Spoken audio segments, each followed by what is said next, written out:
आज मी नाश्त्यासाठी बनवली आहे एकदम नवीन रेसिपी. याला नाव काय द्यावे मला पण कळाले नाही. तुम्ही नक्की सांगा की याला काय नाव द्यावे म्हणून. मी नॉर्मली असंच बनवली, आयडिया आली म्हणून. मी लक्ष्मी, माझ्या रेसिपीमध्ये तुम्हा सर्वांचं खूप खूप स्वागत आहे. चला तर मग सुरुवात करूयात न्यू रेसिपी बनवण्यासाठी. सर्वात आधी मी येथे 1 गिलास इतके तांदूळ भिजत ठेवले होते.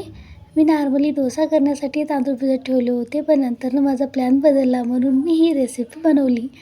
जे तांदूळ भिजत ठेवले होते 5 ते 6 तासासाठी मी भिजत ठेवले होते. त्यानंतर मी याला मिक्सरच्या जारमध्ये घालून याचं छानपैकी पेस्ट बनवून घेतलेलं आहे. तुम्ही बघू शकता इथे. त्याचबरोबर मी इथे 2 आलू उकडून घेतलेले होते आधीच, मग त्याचं देखील मी पेस्ट बनवून घेतले. याचं देखील छानपैकी पेस्ट बनवून घेतलेलं आहे. त्याचबरोबर मी येथे कच्चं खोबरं जे असतं ते बारीक बारीक कट करून यामध्ये घातलेले आहे. हिरवी मिरची घातलेली आहे, जिरा घातलेला आहे, आणखीन चवीनुसार मीठ घातलेलं आहे. यामध्ये जो आपण पेस्ट बनवलं होतं आलूचा ते पण यामध्ये घालून घ्यायचं आहे. खूपच मस्त बनले होते. मी पण पहिल्यांदा ट्राय केले होते, तुम्ही देखील ट्राय करून पहा. आता याला छानपैकी मिक्स करून घेऊयात.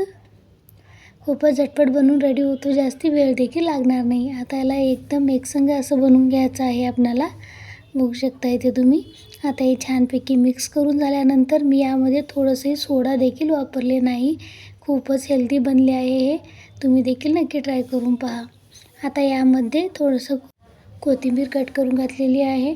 याला देखील मिक्स करून घेऊयात. आता हे छानपैकी मिक्स करून झालेलं आहे.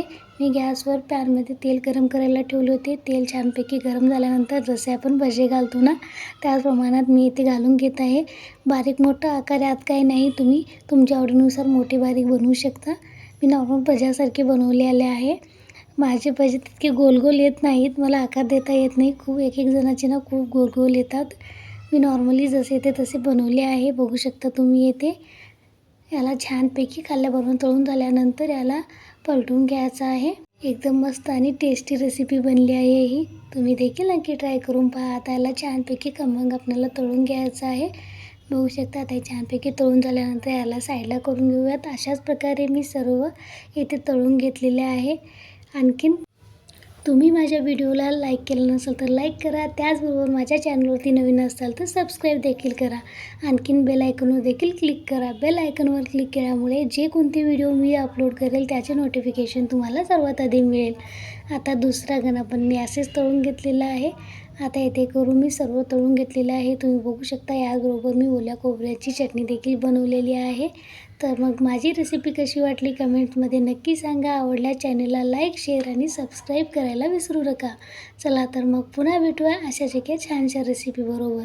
तुम्ही हा माझा व्हिडिओ शेवटपर्यंत पाहिल्यामुळे तुम्हा सर्वांचं खूप खूप धन्यवाद. आणखीन एक, या रेसिपीला कोणतं नाव द्यावं तेही कमेंट्समध्ये नक्की सांगा.